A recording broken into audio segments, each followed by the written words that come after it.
জীবন বীমা কর্পোরেশন পূর্ণ নিয়োগ বিজ্ঞপ্তি প্রকাশ করেছে, যেখানে লোক নিয়োগ করা হবে। চলুন দেখে নেওয়া যাক কোন পদে কতজন লোক নিয়োগ করা হবে, কিভাবে আবেদন করবেন, আবেদনের সময়সীমা। এখানে যে নিয়োগ বিজ্ঞপ্তিটি দেখতে পাচ্ছেন, এটা হচ্ছে জীবন বীমা কর্পোরেশন এর পূর্ণ নিয়োগ বিজ্ঞপ্তি, যেখানে জীবন বীমা কর্পোরেশন নিম্নবর্ণিত শূন্য পদে সরাসরি নিয়োগের নিমিত্তে আগ্রহী বাংলাদেশ প্রকৃত নাগরিকদের নিকট হতে আবেদনপত্র আহ্বান করা যাচ্ছে। পদের নাম হচ্ছে সহকারী ম্যানেজার, গ্রেড হচ্ছে নবম, বেতন হচ্ছে 22,000 থেকে 53,060 টাকা। পদের সংখ্যা হচ্ছে 59টি। বয়স হচ্ছে 32 বছর। শিক্ষাগত যোগ্যতা ও অভিজ্ঞতা হচ্ছে যেকোনো স্বীকৃত বিশ্ববিদ্যালয় হতে প্রথম শ্রেণীতে স্নাতকোত্তর ডিগ্রি অথবা সমমান সহ দ্বিতীয় শ্রেণীতে স্নাতকোত্তর ডিগ্রি, তবে অর্থনীতি, গণিত, পরিসংখ্যান ও ব্যবসায় প্রশাসন ও বাণিজ্যিক বিষয়ে ডিগ্রি প্রাপ্তরা অগ্রাধিকার পাবেন। 4 বছর মেয়াদী অনার্স ডিগ্রি, 3 বছরের মেয়াদী অনার্স সহ স্নাতকোত্তর ডিগ্রির সমতুল্য হিসেবে গণ্য হবে। আবেদনকারীদের জন্য ফরম পূরণ ও পরীক্ষায় অংশগ্রহণের ক্ষেত্রে আবশ্যিকভাবে শর্তাবলী হচ্ছে আগ্রহী প্রার্থীগণকে অবশ্যই ওয়েবসাইটের jbcteletalk.com.bd এর মাধ্যমে নিয়োগ বিজ্ঞপ্তির শর্তাবলী এবং প্রদত্ত নির্দেশনা মোতাবেক নির্ধারিত আবেদনপত্র পূরণ করে অনলাইনে রেজিস্ট্রেশন ফি জমা কার্যক্রম সম্পন্ন করতে হবে। অসম্পূর্ণ, ভুল তথ্য এবং সম্মিলিত আবেদন কোনো প্রকার যোগাযোগ ব্যাহত বাতিল করা হবে। গত 27 এপ্রিল 2022 তারিখে ফর্ম নম্বর এত স্মারকে জারিকৃত নিয়োগ বিজ্ঞপ্তির প্রেক্ষিতে যারা ইতিপূর্বে আবেদন করেছেন তাদের নতুন করে আবেদন করার প্রয়োজন নেই। আবেদনের বয়স 28 ফেব্রুয়ারি 2025 তারিখে সর্বোচ্চ বয়স 32 বছর এবং বয়স সম্পর্কিত কোনো অ্যাফিডেভিট গ্রহণযোগ্য নয়। বয়স প্রমাণের ক্ষেত্রে স্বীকৃত শিক্ষা বোর্ড কর্তৃক প্রদত্ত এসএসসি সমমান পরীক্ষায় সার্টিফিকেট লিপিবদ্ধ জন্ম তারিখ গ্রহণযোগ্য হিসেবে বিবেচিত হবে। বিভাগীয় প্রার্থীদের জন্য বয়স শিথিলযোগ্য। সরকারি, আধা সরকারি সংস্থা ও স্বায়ত্তশাসিত প্রতিষ্ঠানে কর্মরত প্রার্থীগণ অবশ্যই যথাযথ কর্তৃপক্ষের অনুমতি গ্রহণপূর্বক আবেদন করতে হবে। অনুমতির মূল কপি এবং মৌখিক পরীক্ষায় সময় উপস্থিত থাকতে হবে। আবেদনের সময় বিভাগীয় প্রার্থী জীবন বীমা কর্পোরেশন কর্মকর্তা কর্তৃক বিভাগীয় প্রার্থীর তথ্য উল্লেখপূর্বক অবশ্যই আবেদনের সংশ্লিষ্ট অংশ পূরণ করতে হবে। আবেদনের ক্ষেত্রে এই শর্ত প্রয়োজন নয়।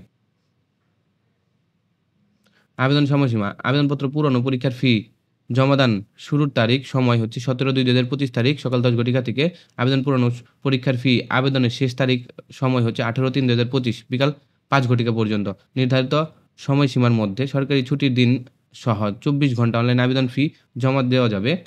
উক্ত সময়সীমার মধ্যে ইউজার আইডি প্রাপ্ত প্রার্থীগণ অনলাইনে আবেদন সাবমিট করার সময় থেকে পরবর্তী 72 ঘন্টার মধ্যে এসএমএস এর মাধ্যমে পরীক্ষার ফি বাবদ 200 টাকা, টেলিটক কমিশন 10 টাকা, কমিশনের উপর ভ্যাট হচ্ছে 15% 3 টাকা সহ সর্বসাকুল্যে 223 টাকা জমা দিতে হবে।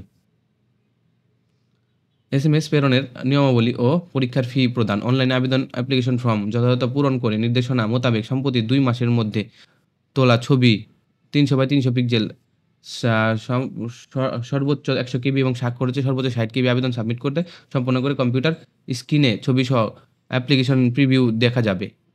নির্ভুলভাবে আবেদনপত্র সাবমিট করা সম্পূর্ণ হলে প্রার্থী একটি ইউজার আইডি এবং ছবি স্বাক্ষরযুক্ত একটি অ্যাপ্লিকেশন কপি পাবেন। উক্ত অ্যাপ্লিকেশন কপি এর প্রিন্ট করা অথবা ডাউনলোড করে প্রার্থী সংরক্ষণ করবেন এবং ইউজার আইডি ব্যবহার করে নিম্নে পদ্ধতিতে কোনো টেলিটক প্রিপেইড মোবাইল নাম্বার থেকে 2টি এসএমএস এর মাধ্যমে ফি জমা দিতে হবে। 6 নং অনুসারে 72 ঘন্টার মধ্যে জমা দিতে হবে। উল্লেখ অনলাইনে আবেদনপত্রের সকল অংশ পূরণ করে সাবমিট করা হলে পরীক্ষার ফি জমা না দেওয়া পর্যন্ত অনলাইনে আবেদনপত্র কোনো অবস্থায় গৃহীত হবে না।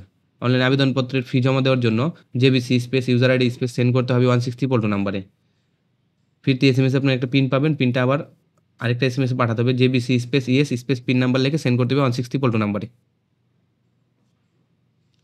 প্রবেশপত্র প্রাপ্তির বিষয় হচ্ছে jbc.teletalk.com.bd ওয়েবসাইটে প্রার্থীর মোবাইল ফোনে এসএমএস এর মাধ্যমে যথাসময়ে জানানো হবে। প্রার্থী তার ইউজার আইডি পাসওয়ার্ড ব্যবহার করে ছবি, স্বাক্ষর ও সম্বলিত প্রবেশপত্র অ্যাডমিট কার্ড ডাউনলোড করতে হবে। অনলাইন ছাড়া আলাদাভাবে কোনো প্রবেশপত্র ইস্যু করা হবে না।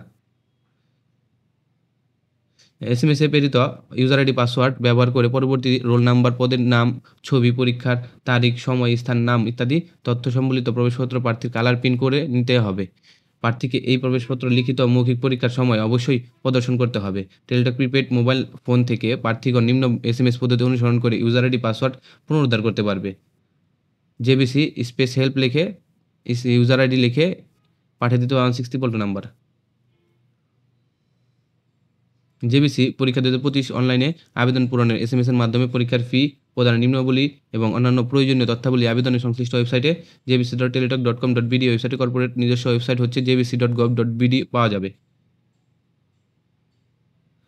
প্রার্থীকে প্রাথমিক কোনো কাগজপত্র প্রেরণ করতে হবে না। লিখিত পরীক্ষার পর কেবলমাত্র উত্তীর্ণ প্রার্থীগণকেই 2 মাসের মধ্যে তোলা রঙিন ছবি 3 কপি সাইজের ছবি, শিক্ষাগত যোগ্যতা সনদ, জাতীয় পরিচয়পত্র এবং জন্ম নিবন্ধন সনদ এর কপি, মুক্তিযোদ্ধা কোঠা আবেদনকৃত মুক্তিযোদ্ধা বিষয়ক মন্ত্রণালয় কর্তৃক ইস্যুকৃত মুক্তিযোদ্ধা সনদপত্র এবং যে সর্বশেষ পরিপত্র অনুযায়ী মুক্তিযোদ্ধার সাথে সম্পর্কিত সম্বলিত প্রত্যয়ন, অন্যান্য কোঠার আবেদনপত্রের সংশ্লিষ্ট সনদ এবং অন্যান্য আনুষঙ্গিক কাগজপত্রের 1 কপি মূল কপি এবং 1 কপি ফটোকপি সহ অনলাইন আবেদন প্রিন্ট কপি মৌখিক পরীক্ষার দিন মৌখিক পরীক্ষা শুরু হওয়ার কমপক্ষে 1 ঘন্টা পূর্বে দাখিল করতে হবে। দাখিলকৃত দলিলাদি সঠিকভাবে যাচাই সাপেক্ষে মৌখিক পরীক্ষায় গ্রহণ করা হবে এবং সংশ্লিষ্ট নির্দেশনা পরবর্তী পত্রিকায় কর্পোরেশনের নিজস্ব ওয়েবসাইটে সংশ্লিষ্ট ওয়েবসাইটে বিজ্ঞপ্তির মাধ্যমে জানানো হবে। অনলাইন আবেদনের করতে কোনো সমস্যা হলে টেলিটক নম্বরে 121 নম্বরে কল করে অথবা এই মেল করে subject organisation name, JBC, post name, application user ID এর কন্ট্যাক্ট নাম্বারে অবশ্যই উল্লেখ করতে হবে। প্রার্থীকে লিখিত মৌখিক পরীক্ষায় অংশগ্রহণ করতে হবে এবং লিখিত মৌখিক পরীক্ষায় অংশগ্রহণ করে কোনো টিএডিএ প্রদান করা হবে না। সরকার নির্ধারিত কোনো কোঠা যথাযথভাবে অনুসরণ করা হবে। কর্তৃপক্ষ যে কোনো পর্যায়ে নিয়োগ বিজ্ঞপ্তি শর্তের সাথে সঙ্গতিপূর্ণ আবেদন বা পদের সংখ্যা হ্রাস বৃদ্ধি কিংবা নিয়োগ প্রক্রিয়া স্থগিত বাতিল করার সক্ষমতা সংরক্ষণ করে। নিয়োগ সংক্রান্ত বিষয়ে নিয়োগকারী কর্তৃক সিদ্ধান্ত চূড়ান্ত বলে গণ্য হবে। এই হচ্ছে নিয়োগ বিজ্ঞপ্তি। যারা নিয়োগ বিজ্ঞপ্তিতে আবেদন করতে ইচ্ছুক তারা আবেদন করে ফেলুন।